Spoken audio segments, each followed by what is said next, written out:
দিদি এবং অভিষেক বন্দ্যোপাধ্যায় যে বার্তা দিয়েছে, আমরা এই দলের একজন অ্যাক্টিভ কর্মী বা সৈনিক হিসেবে সাধারণ মানুষের মধ্যে সেই বার্তা ছড়িয়ে দেবো। আতঙ্কিত হতে না করবো, বলবো যদি কেউ ডিভোটার হয় সঙ্গে সঙ্গে আইনানুগ ব্যবস্থা নিতে এবং সঙ্গে সঙ্গে ঊর্ধ্বতন কর্তৃপক্ষকে জানাতে। এবং সবচেয়ে বড় বিষয়, আমরা কিন্তু বড় আন্দোলনের পথে নামবো যদি একটা ন্যায্য ভোটার বাঁচে। কারণ সাধারণ মানুষের ভোটাধিকার যদি আপনারা খর্ব করার চেষ্টা করে বিজেপিরা, আমরা কিন্তু এক চুলো জমি ছেড়ে দেবো না। কারণ আমাদের ভোটার অধিকার বিজেপি দেয়নি আর দেবেও না, কখনোই দেয়নি আর দেবেও না। সবচেয়ে বড় জিনিস হচ্ছে, দেখুন, বাংলার মানুষ রাজনীতিতে খুব সচেতন।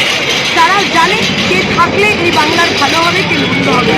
এই জায়গা থেকে দাঁড়িয়ে আমরা মাটি মানুষের নেত্রী মমতা বন্দ্যোপাধ্যায়ের সাথে ছিলাম, আছি, থাকবো। ঘুরপথে এনআরসি করার যে চেষ্টা, সেটা আমরা একদম ধূলিসাৎ করে দেব।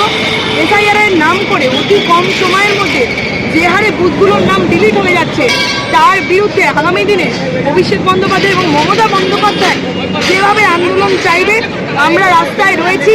সেদিন এপিক কার্ডের জন্য আমরা 13টা প্রাণ হারিয়েছিলাম সিপিএম এর বিরুদ্ধে। সিপিএম আমাদের বুকে গুলি দিয়েছিল।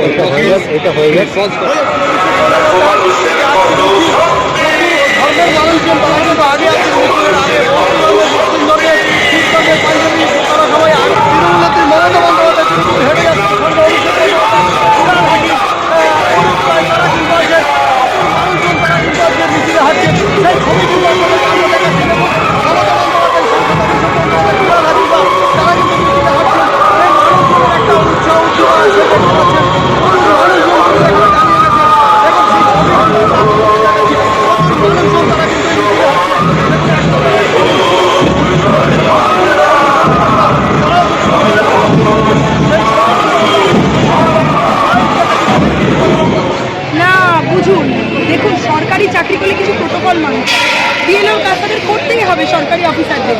এটা যে দলই থাকুক না কেন, কেন করতে দেবে না? আমরা তো গণতন্ত্রের বিরুদ্ধে গিয়ে কথা বলছি না। আমাদের সমস্যাটা কোথায় শুনুন।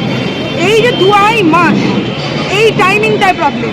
এই যে ডেটাগুলো এত ঘোরানো বেচানো কেন? সাধারণ মানুষের জন্য সহজ ডেটা নয় কেন? 2002 সালে যখন এসআইআর হয়, তখন কিন্তু অতি সহজে রেশন কার্ড দেখে এবং আরও 2-3টে সার্টিফিকেট থাকলেই আমাদের এসআইআর করা হয়েছে এবং সেটা 2.5 বছর সময় লেগেছিল। আজ ভোট আসার আগে 2-2.5 মাসের মধ্যে জোর জুলুম কেন্দ্র থেকে নির্বাচন কমিশন এক প্রকার পকেট হয়ে বিজেপির দলদাসে পরিণত হয়ে যে 2-2.5 মাসের মধ্যে এসআইআর করানোর চেষ্টা করছে, তার বিরুদ্ধে আমরা পথে এবং ঘুরপথে যে এনআরসি করানোর চেষ্টা করছে, মানুষের ভোটাধিকার কেড়ে মানুষকে ডিভোটার করার চেষ্টা করছে, তার বিরুদ্ধে পথে নেমেছেন মাননীয় মুখ্যমন্ত্রী মমতা বন্দ্যোপাধ্যায়। বিজেপির নেতারা বলছেন তৃণমূলের জারি যদি শেষ হয়েছে, রাজ্যে শুরু হচ্ছে এসআইআর। এবার 26-এ কে মুখ্যমন্ত্রী হবে তা ঠিক করবে রাজ্যের মানুষ। কোনো রকম মুসলিম রোহিঙ্গা খায় না মাথায় দেয়। আমি একটা চিনি, শান্তিকুঞ্জে থাকে, তার সে হচ্ছে রোহিঙ্গা, তাই জন্য সে সবার মধ্যেই রোহিঙ্গা দেখে। যে চোর, সে সবাইকে চোর ভাবে, জানেন তো? তাই তিনি রোহিঙ্গা বলেই সবাইকে রোহিঙ্গা রোহিঙ্গা বলছে। রোহিঙ্গা তো মায়ানমার টপকে আসে, তার মানে বিজেপি শাসিত রাজ্যগুলো টপকে আসছে। তাহলে বিজেপি চাইছে যে এখানে রোহিঙ্গা ঢুকুক, তাই তাদের কাছে ডেটাটা আছে। আমরা তো দেখতে পাই না। আপনার বাড়ির আশেপাশে কেউ আছে যাদের অন্য নাম, অন্য ধাম, তাদের দেখলে আপনি আগাগোড়া জন্ম থেকে দেখেননি? আমি তো দেখতে পাইনি। আমি তো সারা পশ্চিমবঙ্গ ঘুরে বেড়াই, আমি তো এরকম দেখিনি যে যার ভাষা আমি বুঝতে পারছি না মায়ানমারের ভাষা, এরকম তো দেখিনি। তাহলে শুভেন্দুবাবুরা দেখেছেন, কথা বলেছেন, তাহলে ওনারাই ঢুকিয়েছেন নিজেদের স্বার্থ সিদ্ধি করতে। আর এই যে বাংলাদেশি এত তকমা দিচ্ছে, এত কথা বলছে, আপনারা ভাবুন তো, বাংলাদেশের বর্ডারটা পাহারা দেয় স্বরাষ্ট্রমন্ত্রীর দপ্তর।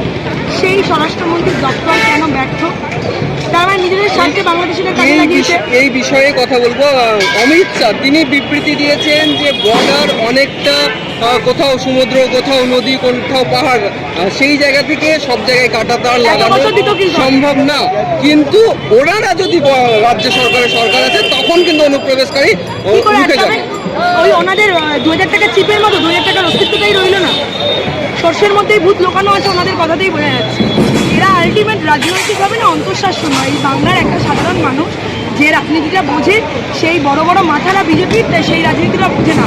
ওনাদের কথার মাঝে ওনারাই ধরা পড়ছে। বিজেপি আজকে দেখে দিচ্ছে 1 থেকে 1.25 কোটি মানুষের নাম বাদ যাবে। কেন বাদ যাবে?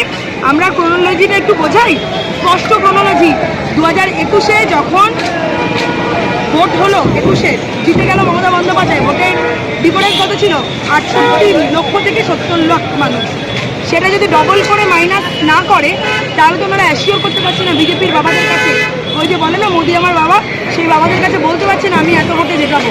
তাই আগে এই নামগুলো বাদ দাও তুমি, তারপরে দেখা যাবে যেখানে যেখানে টিএমসির ভোট বেশি, যে ভোটে সেরকমই একটা 900টার বুথ পুড়িয়ে দিল। এরকম আরও কত শত ঘটনা ঘটছে, হঠাৎ করেই নাম উধাও হয়ে যাচ্ছে। তার উত্তর কে দেবে? নির্বাচন কমিশন বলছে আমি জানি না, দিল্লি জানে। তাহলে উনি কেন প্রেস কনফারেন্স করে? উনি যদি সাংবাদিকদের প্রশ্নের উত্তর দিতে না পারে, আপনারাই তো প্রশ্ন করছিলেন, দিতে পেরেছে? পারেনি তো। তাই জন্য বলছি বিজেপি ঘুরপথে এনআরসি চালানোর চেষ্টা করছে এবং নাক ধরে সিএতে ফর্ম ফিল আপ করানোর চেষ্টা করছে, আর ডি ভোটার করে মানুষের ভোট কেড়ে নিয়ে হিটলারি শাসন চালানোর চেষ্টা করছে বিজেপি।